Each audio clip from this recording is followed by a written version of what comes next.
CID को धमकी दिए थे क्या? नहीं, बिल्कुल गलत बात है। उन्होंने हमको गोली मारने का धमकी दिया था। बिजनेसमैन को क्या बोला था? कुछ नहीं, अजय मंडल को फोन किया था किसने? मैं नहीं बोला था, हैं? मैं नहीं बोला था। आपका नाम से कॉल आया था, जेल करने से कॉल कर दिया। नहीं, बिल्कुल गलत बात है। हत्याकांड में आपका क्या हाथ है? नहीं, किसी हत्याकांड में मेरा यहाँ कोई लेना देना नहीं है। 7 साल से जो आदमी जेल में है, अर्जुन सिंह को पहचानते हैं आप?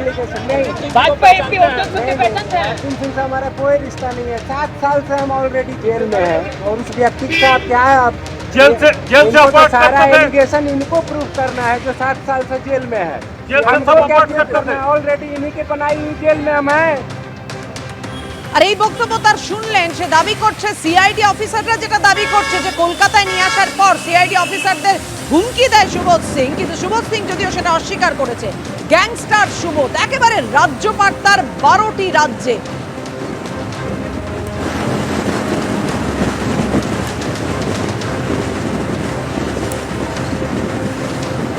গ্যাংস্টার সুবোধ সিং অবশেষে সিআইডি হেফাজতে, এখন কলকাতার পথে। হেফাজতে পেয়েই সুবোধকে নিয়ে রওনা দিল সিআইডি।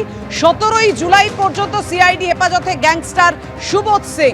ভবানী ভবনে গ্যাংস্টার সুবোধকে নিয়ে আসছে সিআইডি। ডাকাতি, হুমকি থেকে খুন, জেল থেকে কিভাবে এই সুবোধের নেটওয়ার্ক চলতো, পাটনার জেলে বসে কিভাবে বাংলায় অপারেশন চালাতো সুবোধ, সেটাই কি জানতে চাইছে সিআইডি।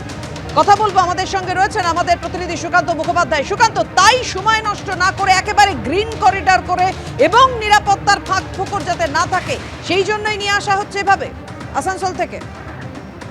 একেবারে দেখো, আজকে আসানসোল আদালতে তোলা হয়েছিল জেল হেফাজত শেষে সুবোধ সিংকে এবং 11টা থেকে সন্ধ্যা প্রায় 7টা পর্যন্ত আইনি কার্যত জটিলতা চলে। প্রথমে তাকে পেশ করা হয়েছিল সেশনস কোর্টে, কিন্তু সেই কোর্ট স্বাভাবিকভাবে তাকে সিআইডি হেফাজত না দিতে পারার কারণে সেই কেসটি অন্য কোর্টে ট্রান্সফার করা হয় এবং সেটি সিজিএম কোর্টে যায়, চিফ জুডিশিয়াল ম্যাজিস্ট্রেটের কোর্টে, এবং অবশেষে 7টা নাগাদ তাকে কোর্টের যে নির্দেশ আসে যে 17ই জুলাই পর্যন্ত তাকে নিজেদের হেফাজতে পায় সিআইডি এবং সেখান থেকে কালক্ষেপ না কোনো রকম করে 7টা নাগাদ বেরিয়ে যায় সেখান থেকে এবং এই মুহূর্তে বর্ধমানের কাছাকাছি আছে তার কনভয়।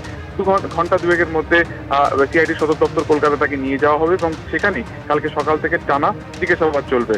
তাকে কেন হেফাজতে নিতে চাইছে সিআইডি সূত্রে যেটা খবর যে 2022 সালের একটি পুরনো ডাকাতির মামলাতে তাকে নিজেদের হেফাজতে পেয়েছে রানীগঞ্জের, কিন্তু এর পাশাপাশি আরো একাধিক ঘটনার সাথে তার কিন্তু সরাসরি যোগ থাকার বিষয় রয়েছে, যার মধ্যে ব্যবসায়ীকে মারধর থেকে শুরু করে খুনের চেষ্টা, খুন, এছাড়া ডাকাতির একাধিক অভিযোগ, গুরুতর অভিযোগ তার বিরুদ্ধে রয়েছে। বিহারের জেলে বসে কার্যত সে রিক্রুট করত এবং তাকে কার্যত বিভিন্ন রকম সুপারি নিত।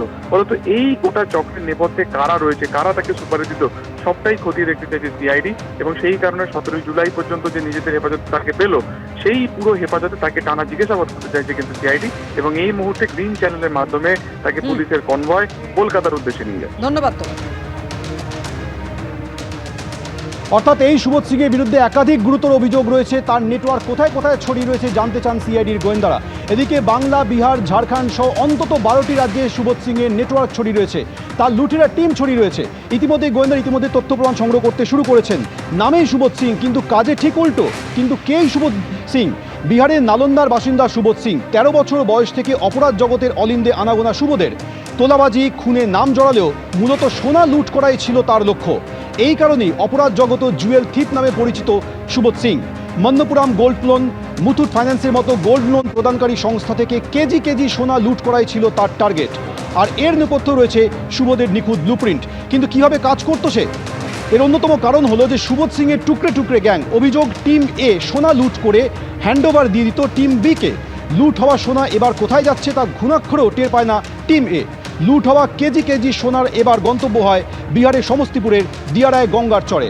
অর্থাৎ এই সুবোধ সিংয়ের বিরুদ্ধে একাধিক অভিযোগ রয়েছে, তার নেটওয়ার্ক বিস্তৃত। কোথায় কোথায় তার নেটওয়ার্ক ছড়িয়ে রয়েছে এবার সুবোধ সিংকে জেরা করে জানার চেষ্টা করবেন সিআইডির গোয়েন্দারা।